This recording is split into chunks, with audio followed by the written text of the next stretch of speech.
All right, we're on the fourth session of this discussion on meaning and purpose and how to live a meaningful, centered life.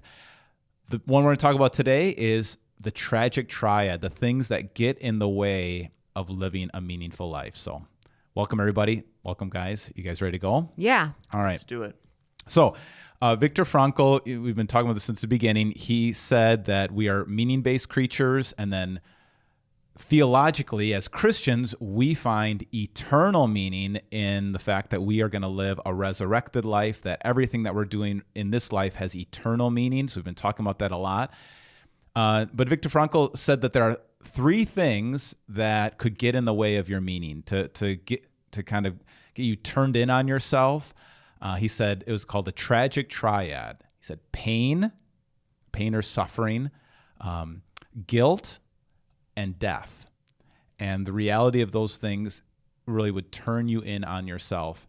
And so I think about pain, like if you slam your finger in the door, or you are dealing with a chronic illness, how you can only think about that pain. Like you can't isolate it. You bang your finger, your whole body thinks about your finger, and you can't seem to think about anything else. You don't see why how you could help anyone else. You're totally turned in on yourself. So I want to go there a little bit. But then also guilt, when you ruminate on your past and you play this over and over again, that I should have done this and I didn't do this and I hurt that person. And what if they're still hurt? You just get stuck in internal rumination and you can't see anyone else. You can't see a higher meaning. You can't see God. You can't see other people. You can't see good work to do because you're so turned in on yourself. And then the reality of death. That's what the book of Ecclesiastes, Solomon, when he looked at things just from a purely human perspective without looking at God, he realized, like, when you die, you're forgotten, humanly speaking. The stuff you've done is already forgotten. I think about, even this church, the founding pastor, incredible guy, still alive, working in Doral. No one knows who he is, but we wouldn't be here if it wasn't for him, and how quickly we're forgotten, and the things that we're doing, especially death, as a way of making us be forgotten.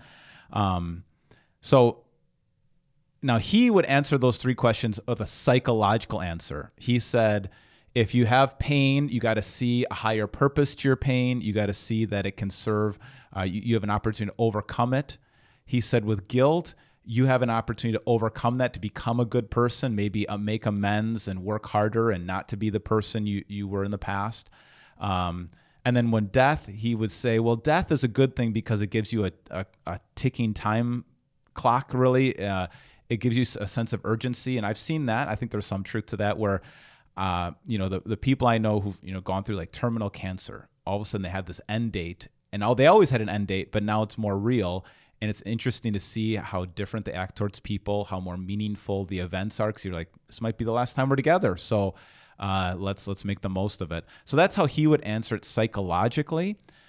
But biblically, we have bigger answers, and we'll get into those as to a way to find meaning. So what about that first thing, pain? Have you ever been in pain or suffering or grief where you were so focused on the pain, it was hard for you to find meaning? And what did you do about it? I don't know. What do you guys think?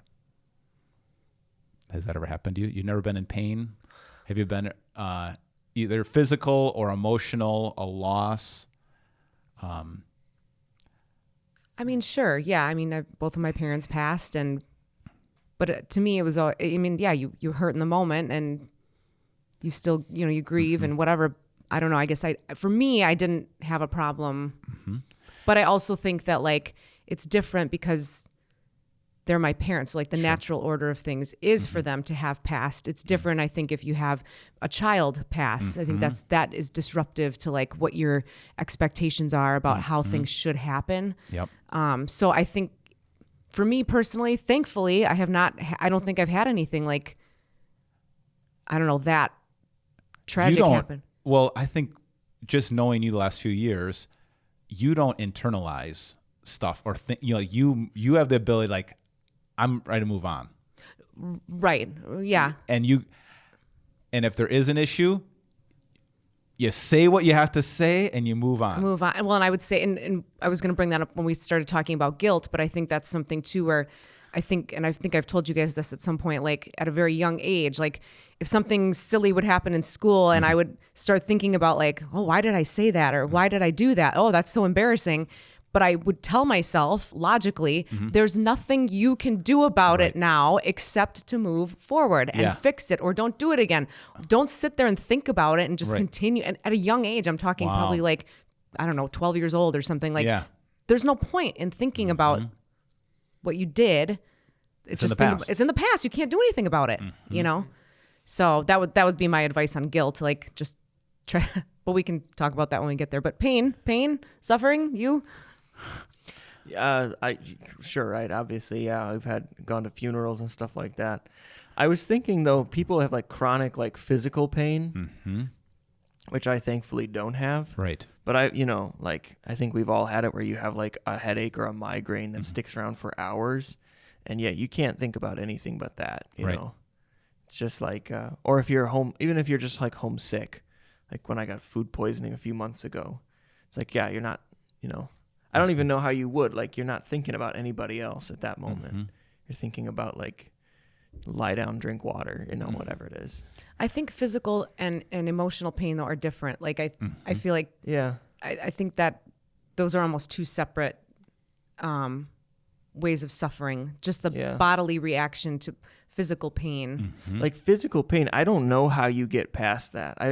Some people like have chronic pain, but it's like emotional pain or like mental anguish. Like I feel like sometimes the answer is to go help somebody. Like if you're really like kind of fixated on something, like the best thing you can do is like talk to a friend and like maybe help them with something.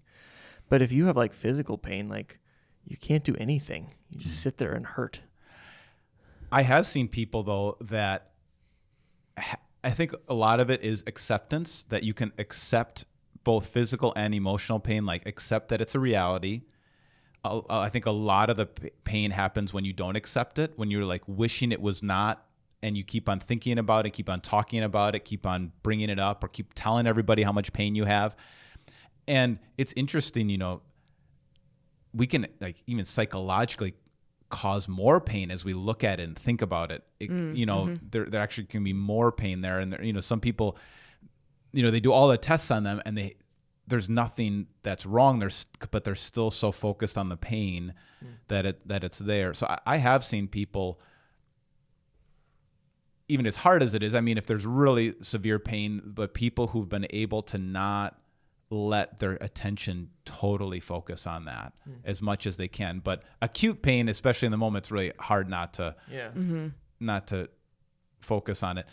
But Viktor Frankl, he would say, like, can you find a purpose in it? Can you find a reason? And he would say one of the reasons is how you respond. Can you be the kind of person who doesn't whine and complain, that you overcome your situation by your attitude? Can you have a proper attitude towards it? The Apostle Paul said something similar, but he says, it's in Romans chapter 5, he said, not only so, but we also rejoice in our sufferings, because we know that suffering produces perseverance, perseverance character, and character hope. And hope does not disappoint us, because God has poured out his love into our hearts by the Holy Spirit whom he has given us. So if you can put your focus on Christ, believe that he's using it, and have a proper attitude towards it, you can be a person, I think, that we look up to.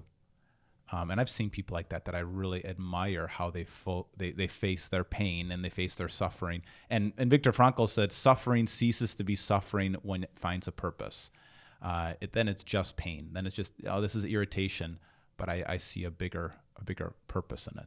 So. And even Paul had that ailment, that unknown ailment, right? And he asked for it to be removed, whatever it was, right? So, and still was able to do all the things he did. Look at you dropping scripture. I was scared to do it. I was glad you brought Paul up, because I was like, I think I'm on the right track. That's good. Yeah, that's second. All of you know what a biblical scholar I am. That's really good. 2 Corinthians 12, his thorn in the flesh. I think it's a great example, and how he looked at it. he called it a messenger of Satan. So it's not a good thing. We wouldn't welcome pain. We wouldn't ask for pain. If you can get out of it, that's good. You don't want to be a masochist, and Frankl would talk about that too. But he pleaded, and the Lord did not take it from him. And he heard the Lord say, "My grace is sufficient for you. My power is made perfect in weakness." And so then he said, "I boast about my weaknesses, because when I'm weak, then I'm strong, because I'm able to focus on Christ. I realize how much I need him, how much I'm dependent on him." And you do see people who take that opportunity to have a deeper connection with God, see their suffering as a connection with Jesus and the suffering he went through. They're not just complaining about it. They're not just whining about it. They see that in some way it unifies them with Christ. So I don't know. What do you think, Matt? I don't like hurting. Yeah, I don't like pain. I don't want this. I don't want to talk about it. Yeah. I don't think anyone does. I was really challenged by this. Back in college, there was a professor, Daniel Deutschlander.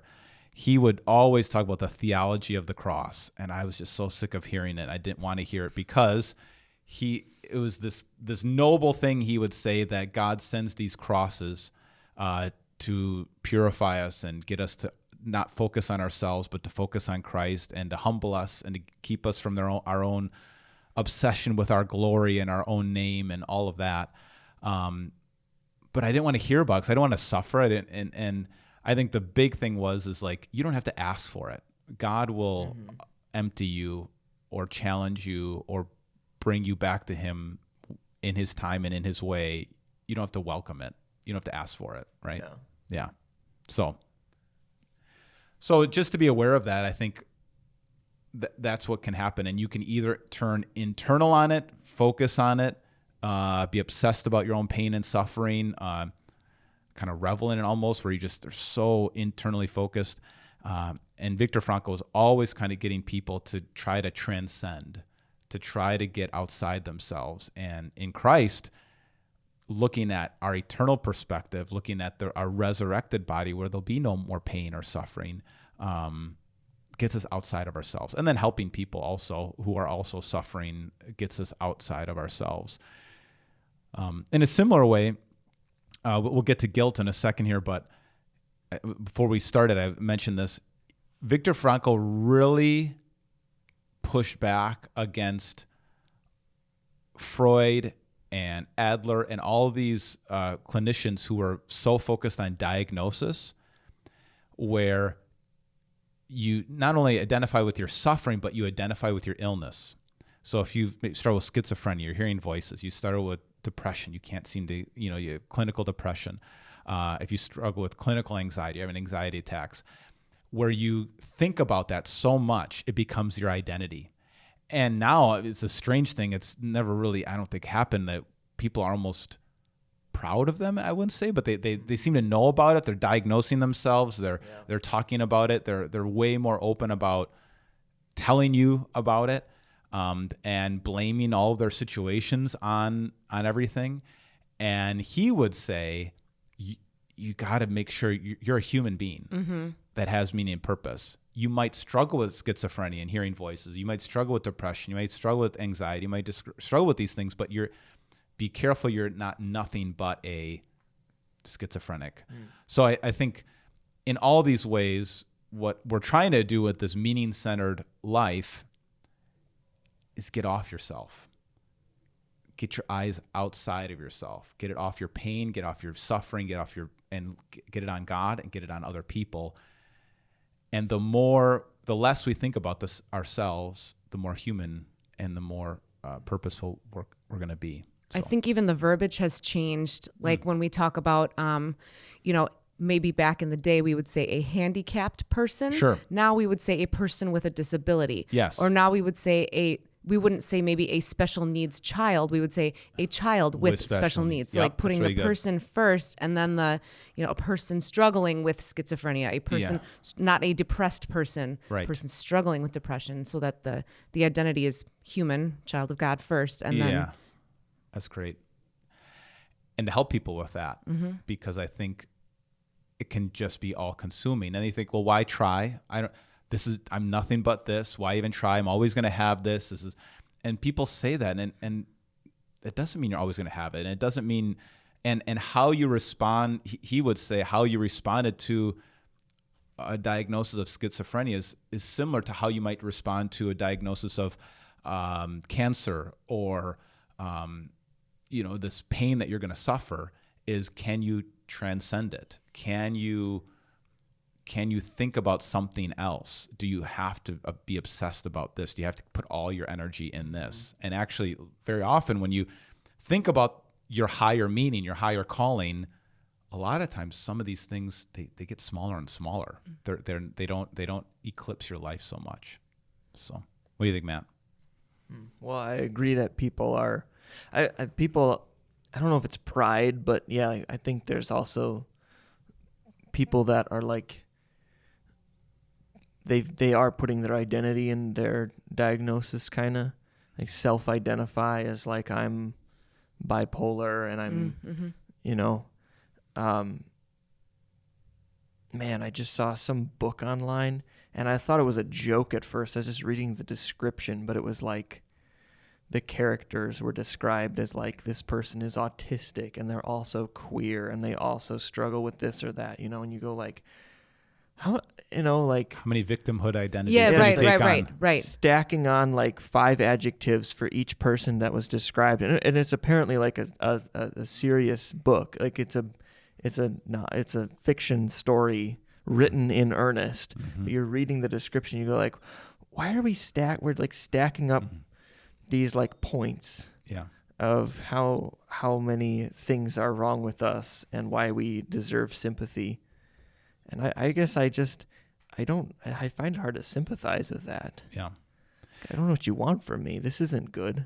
And maybe there was a time where it was swinging to one side when you didn't talk about mental health and somebody was struggling with schizophrenia or bipolar or anxiety disorder, and you said, oh, just get over it. Mm-hmm. And they didn't get the help they needed, or there wasn't any interventions, which is interesting. I've been studying a lot of this. There's so many dietary interventions that can really improve a lot of these things.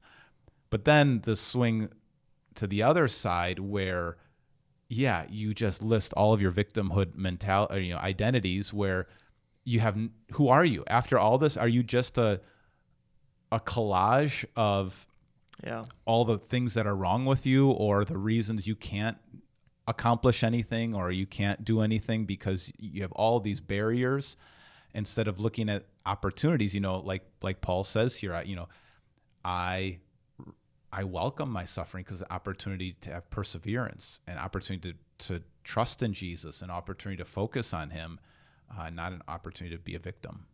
So I just thought, I think part of the problem is when you identify with like your limitations, that's the same as not being good at anything. Like if you are a kid and you're not good at sports and you just like, I'm not good at sports, I guess I won't try. Right. I tried, for the record. Okay. I went out for several teams. I know I'm not good at sports. It's not the same thing. I would have paid to see that. Oh yeah. Any footage that we could bring up?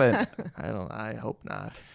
But it's the same thing, like as when a child, like from a very young age, kind of has a complex, like, oh, I'm not good at this, and they grow up and they just have no confidence.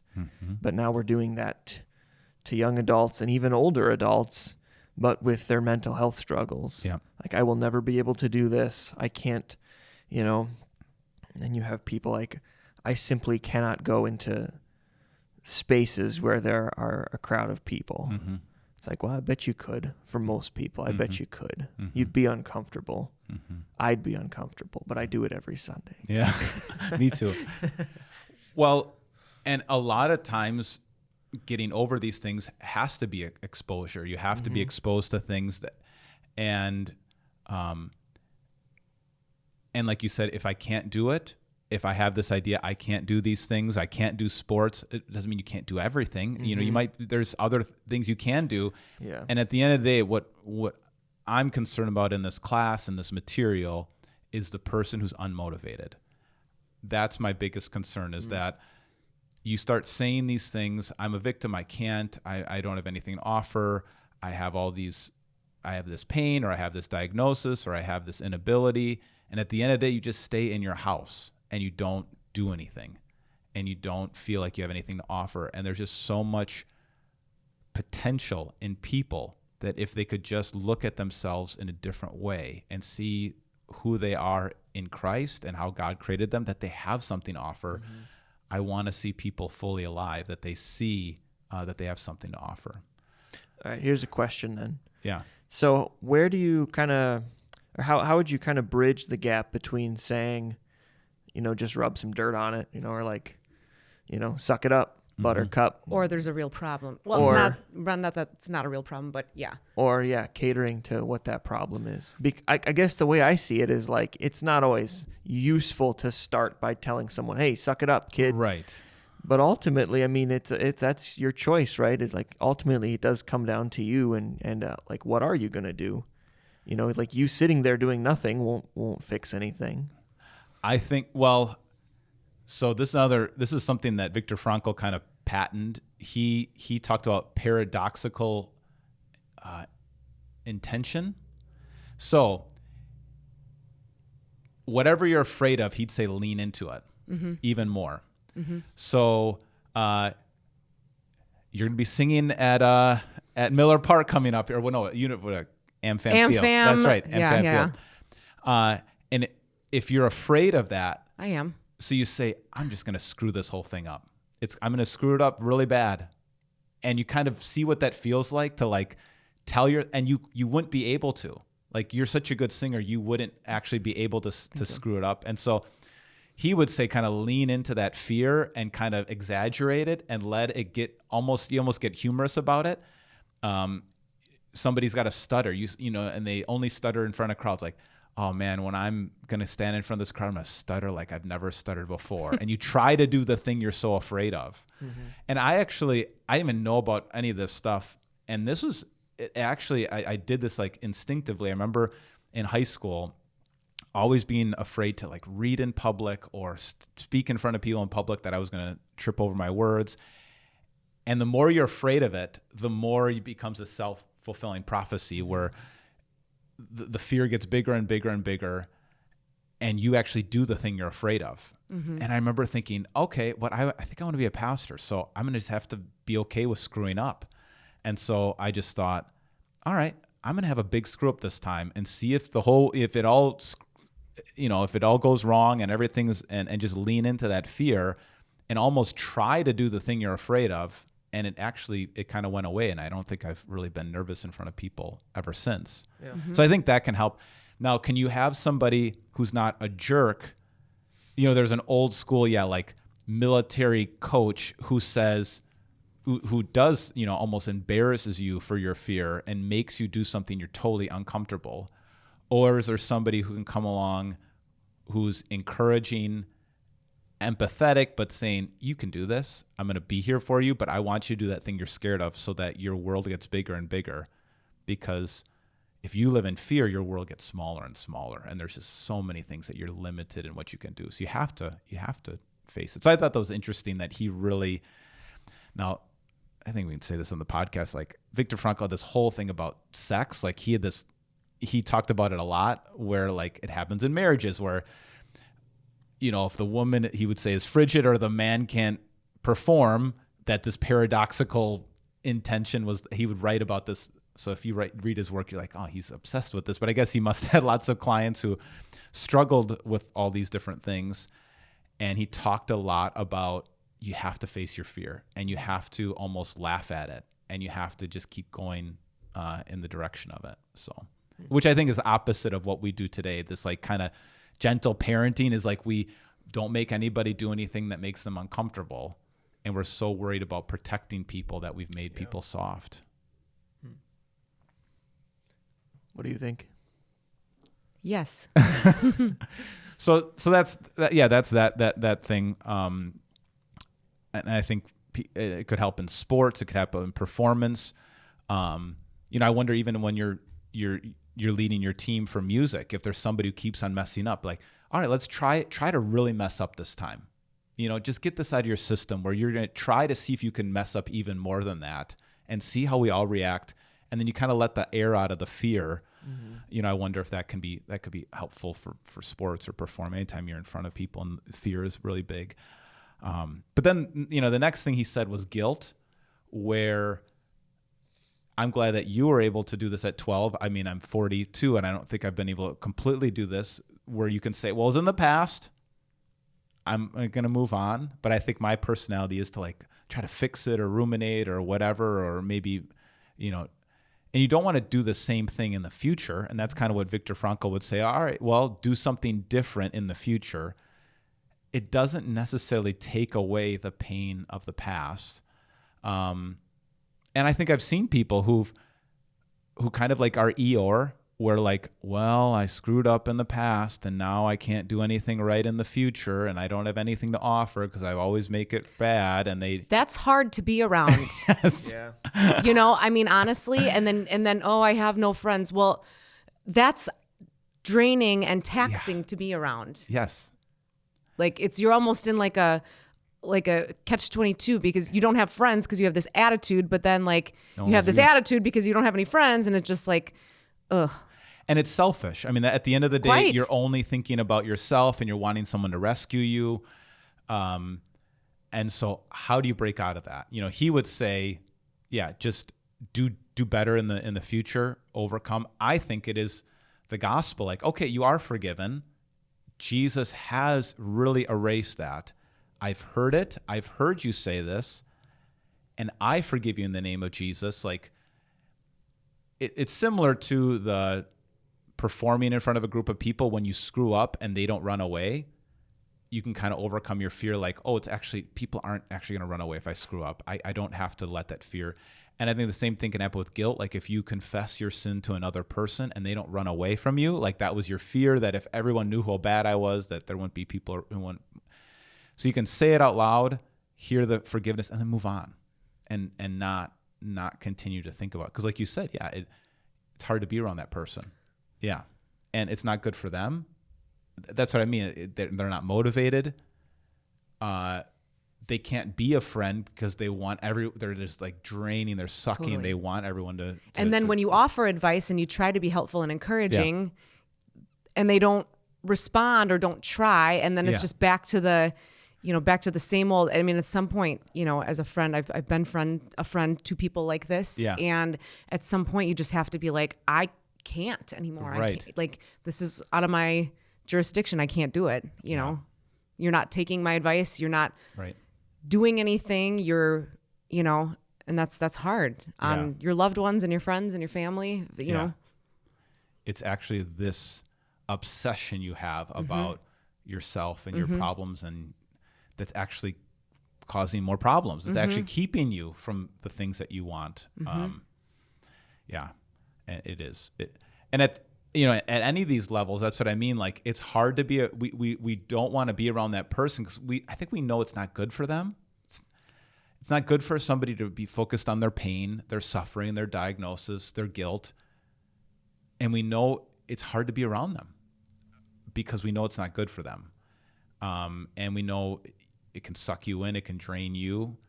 So I guess, that's why I just think it's so important to do the opposite, to see a higher meaning, to see God's eternal plan, to believe that he's going to work all this out eternally for your good. And that you have something to offer. People want to be around people who are going to offer something and bring their best and be able to listen to somebody else's problems instead of only talking about their own. Mm-hmm. And I want to be clear. This is not like a situation where, like, It's not a one and done. Right. It's not like, oh, my friend has a problem and I can't deal with it. No, that's not what I'm talking about. It's the Eeyore. Chronic, really just, spiraling. Yeah. Right. What do you think, Matt? I'm feeling very attacked right now. This whole segment has been about me. No way. No, not by you. I did actually in high school have, I was hanging out with this girl and she had the compassion to tell me, you're really hard to be around sometimes because you're always like such a downer. Mm-hmm. It's like, okay. and she was cute. So then I had to actually step up and stop doing that. But That's such a good thing. that was a good thing to say, you know. One thing I've been thinking a lot about on this topic is when someone comes to you and they are really like overwhelmed with regret. Mm-hmm.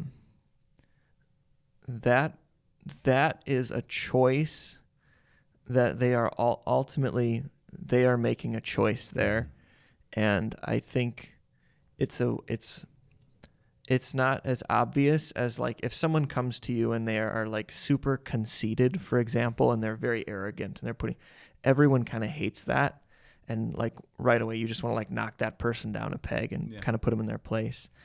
But that same pride that leads to arrogance is going to lead people to kind of constantly ruminating on regret. Mm-hmm. It's the same narcissism. And so that person's ultimately making a choice. But when someone talks to you and they seem like they're suffering, you view them as like they have this condition, like they're struggling with something, and you want to offer them sympathy. Mm-hmm. And so it's kind of like this bait and switch. And you can give people sympathy, but like you have to, they're ultimately making a choice to be that way. Mm-hmm. And they need a kick in the pants sometimes as much as someone who is arrogant and conceited. It's interesting. I think it's true. I was kind of going through a moment where I was ruminating on some stuff, and it was Forrest Bivens who said to me, that stuff has been buried at the foot of the cross. Don't be like a dog and dig up again. Yeah, you know, right, Mm-hmm. right. And I thought that was a good way, because it's Right. like, accept, move forward. And as I'm thinking about this visually, like if your purpose, your meaning is in front of you, these things are like a big wall. Guilt, pain, all these things, they're like a big wall that keeps you from seeing your purpose, keeps you from moving forward. It just like hits you, and it keeps you stuck in these spots where there's things that you're supposed to be doing. There's people you're supposed to be helping. There's opportunities for you, but you're stuck behind this wall of guilt, where God's broken down that wall. He's forgiven you. So I think that's really, really important to be able to, and like you said, it's hard to be around. It's the same kind of pride and despair are two sides of the same coin. It's still a focus on yourself. Yeah. And you see people who are able to move forward, and what's the next right thing they can do. And that's inspiring. Yeah. So it can be done. It can be done. Yeah. Now we're such young whippersnappers here. Maybe we don't think about death that much. But I think that's something that, I know some people have terminal illnesses that all of a sudden they go through this feeling like my life's almost over. No one's going to remember me. Why try? And then there's others who look at that and say, I only have a little time left. I want to make an impact and help people and make the most of it. And so Viktor Frankl talked about that. Like when some people think about death, they think, well, why try? Why even try with anything? If I just have a few short years here in this life and everyone's going to forget me anyways. And he would say, the fact that there's so many grains that go through the hourglass of your life and it's going to be out, use as much as you can. That, when you're playing a sport, that they have a clock when the game is over, it actually creates urgency. Like, I got to score this basket now because the game is going to be over. So I think there's something to that, a sense of urgency.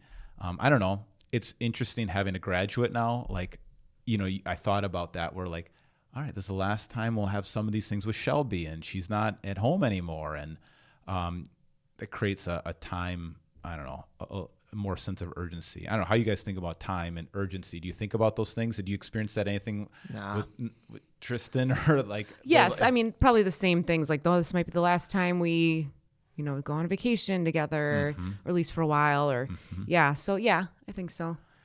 And how you respond to those, I think, is important. That either you can look at it as a positive thing, like, then I'm going to try even harder. I'm going to make the most of it. Or, well, it's going to be over soon anyways. I'm not even going to try. And I think depending on how you look at it, that can create a lot more meaning. So, now I was meeting with somebody today, and they have a choice. They're dating somebody, they're older, and they're dating somebody, and this person has a son who's got some disabilities. And he is trying to decide, do I live on the other side? I want to go live in Europe. I have some money, I have some opportunity, or do I stay back here and help this new relationship and her son who's got all these disabilities? And I only have so many years left in my life. Should I go live in Europe, which is a dream of mine, or should I give myself to this relationship, which might be harder and limit my time? So it's really interesting. We talked about it, and I think personally, I think this is what the resurrection can allow you to make some hard choices. If you think this life and this world is this is my only shot to see Europe, my only shot to see Australia, whatever it is, then I have to go do that. But I believe that this world is going to be resurrected, and we are going to have eternity to explore things. You know, we're all going to have a bucket list that we're not going to get to before our time is over. So I was just talking to him. I was like, what would be the more meaningful thing? Like, when you look back on your life in 10 years, what would be more important, that you help people, or that you got to experience? I don't know. What is your knee-jerk reaction about what the moral thing to do in that situation is? I think the moral and the more meaningful thing would be you've had this deep relationship you're still gonna be able to travel.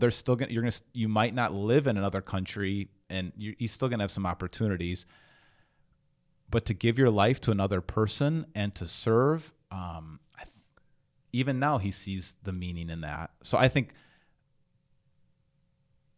more moral and more meaningful thing is to give your life to other people, instead of just do what feels good. I mean, I know this is a hard decision, of course, but my knee jerk is like, well, the right thing to do is, but meaningful also. And it's right because it's meaningful, and right. It just seems like it's the right thing to do, even though I get the struggle for sure. But right. Yeah, I think that's back to the movie that we started with this. That was in It's a Wonderful Life. George Bailey he was gonna go see the world, and he was gonna be an architect and go on this. He had his suitcase packed, and then his dad passes away, and does he stay back in Bedford Falls and in this what he calls a dumpy old town, and care for these people when he could see the world and do all these things? And man, I think some of the happiest people are not the people who've experienced everything, but who have given themselves to a cause and given themselves to other people, is where I think you find the most value in your life. And I think it is the most moral thing, but also the most meaningful thing. I don't know, anytime I've made a decision to make my life easier instead of being more devoted to a person or a cause, I've regretted it. I think you see it there's no amount of pleasure or experience. Everything kind of, after a while, does get a little bit stale. It can't keep up the hype, and it's great to experience things. It's awesome, but life is really, I think, more about service and love than experience. I don't know. What do you think, Matt? I mean, I'm not going to weigh in on the problem. I don't know these people. So. Right. No, I'm not weighing on the problem, but I guess how you look at decisions you make. Yeah. I mean, there's been a number of things I can think of when I just think about like big purchases of something that I thought I really, really wanted, and then you get it and you're like, oh, this is kind of cool. And you kind of forget that it's there after like a week, But you kind of hype yourself up, and you kind of like, oh yeah, if I just save up a little more money, I can buy that cool thing I really want. And it's just stuff. So that's another kind of famous Viktor Frankl line. He said, happiness cannot be pursued. it must be ensued. And so you pursue meaning and happiness gets thrown in. But if you try to pursue happiness, you like never grab it. Like it doesn't work that way. And it happens as a byproduct of love and giving yourself to something. Yeah. So cool. Well, I hope this was helpful. So like, if there are things that are keeping you, you know, you wonder like, man, I just don't feel motivated. It might be one of these three things where you're going through some kind of loss or suffering and you can't seem to go over it. Maybe there's this lingering guilt feeling that you just haven't dealt with and haven't received that forgiveness, or this sense of like, you know, I don't see the point because I'm not going to be here very long. Maybe with the gospel and what we talked about today, you can get rid of those boundaries, those barriers, and you can start living intentionally and excited about the life that God has given you. And you give yourself to something higher and more important than yourself and find that meaning in your life. So that's all I have to say. Anything else? You guys good? It's good. All right.